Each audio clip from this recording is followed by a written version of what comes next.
بات ذہن سے نکال دیں کہ دعا قبول نہیں ہوتی، دعا قبول ہی ہوتی ہے۔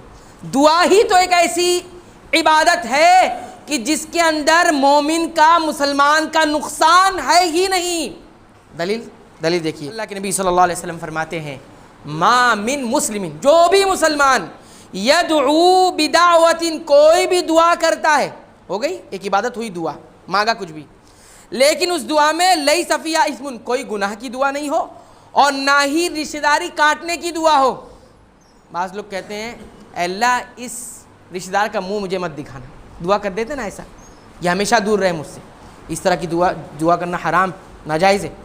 اگر یہ دعا نہیں کرتا ہے اور اسی طرح کسی گناہ کی دعا نہیں کرتا ہے تو کیا فرماتے ہیں الا اعطاہ اللہ احدى ثلاث، اللہ تین چیزوں میں سے ایک چیز دے ہی دے دیتے ہیں، عطا کر دیتے ہیں۔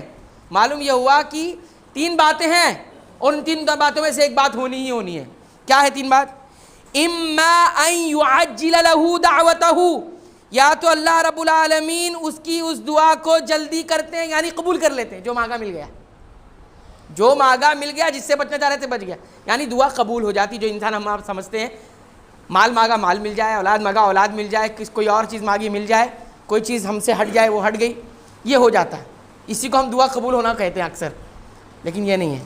کہتے ہیں ایک تو بات یہ ہوتی ہے، یا تو یہ کر دیتے ہیں، اگر اللہ رب العالمین یہ نہیں کریں گے یعنی دعا قبول نہیں کرتے تو اس کا مطلب یہ نہیں کہ دعا قبول نہیں ہوئی۔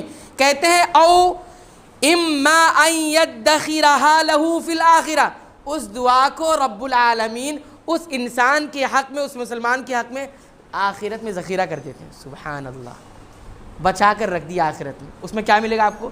اللہ کا فضل ملے گا اس دعا کی وجہ سے، اجر ملے گا اس دعا کی وجہ سے، جنت میں گئے تو منزلیں بڑھیں گی، اپ گریڈ کر دے گا آپ کی سیٹ کو، یعنی کچھ بھی مل سکتا ہے۔ تو کیا ہوا، دعا مقبول ہوئی کہ نہیں ہوئی؟ وہی مقبول، یہ نہیں ہوا تو یہ ہوا۔ اچھا دونوں چیز نہیں ہوا تو کیا ہوگا؟ فرماتے ہیں نبی کریم صلی اللہ علیہ وسلم او اما ان یصرف عنہ من السوء مثلہا، اسی دعا کے برابر طرح سے اللہ رب العالمین اس انسان سے کوئی برائی ہٹا دیتے ہیں، کوئی برائی ہٹا دیتے ہیں۔ ہو سکتا ہے کچھ گناہ کا ارادہ آپ نے کیا، اس دعا کی برکت سے وہ گناہ آپ نہیں کر پا رہے، آپ کے اسباب ہی نہیں مل رہے، دعا کرنے کا موقع، گناہ کرنے کا موقع نہیں مل رہا، یا پھر کوئی مصیبت آنے والی تھی آپ کو نہیں معلوم ہے، اللہ آپ کو اس دعا کی وجہ سے اس مصیبت کو، اس پریشانی کو، اس تکلیف کو ہٹا دیتے۔ سبحان اللہ۔ تو کیا نکل بات سمجھ میں آئی؟ نتیجہ کیا نکل کر آیا کہ یہ ذہن سے نکال دیں کہ دعا قبول نہیں ہوتی، دعا قبول ہی ہوتی، دعا قبول ہی ہوتی۔ کب؟ جب آپ تمام شرائط کو پورا کر رہے ہیں اور جو بھی دعا قبول ہونے کی رکاوٹیں اس کو ہٹا رہے ہیں، ختم کر رہے ہیں، تو دعا قبول ہی ہونا، یعنی تین شکلوں میں سے کوئی ایک شکل ضرور ہوگی، دعا قبول ہو جائے گی، جو چیز چاہیے آپ کو مل گئی، یا پھر اللہ تعالیٰ اس دعا کو آخرت کے لیے رکھ دیں گے۔ اچھا دنیا میں رکھیں گے تو تھوڑی مدت ہے نا، اس دعا کا فائدہ تھوڑا ہی ملے گا، اور آخرت میں رکھ دیے تو پھر تو اس کا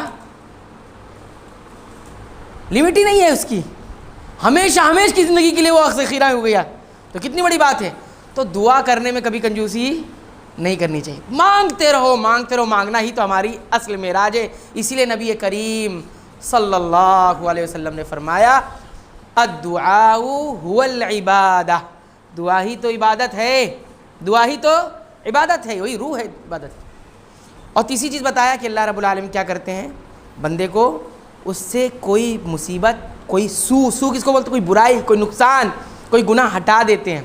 اب بہت ساری برائی، بہت سارے گناہ ہم نہیں کرتے، بہت سارے لوگ کرتے ہیں، بہت ساری پریشانیاں ہمارے پاس نہیں ہے جو دوسرے لوگوں پر ہے، بہت ساری بڑی بیماریاں دوسروں کے پاس ہے ہمارے پاس نہیں ہے، بہت ساری تکلیف دوسروں کے پاس ہے ہمارے پاس نہیں ہے۔ یہ کس وجہ سے ہے؟ ہو سکتا ہے اللہ رب العالمین نے آپ کی کسی دعا کی وجہ سے یہ سب چیزیں آپ کو دور رکھا ہے۔ ہم کیسے کہہ سکتے ہیں کہ دعا قبول نہیں ہو رہی ہے؟ ہم کیسے ایمان کر سکتے ہیں کہ ہماری دعا قبول نہیں ہو رہی ہے؟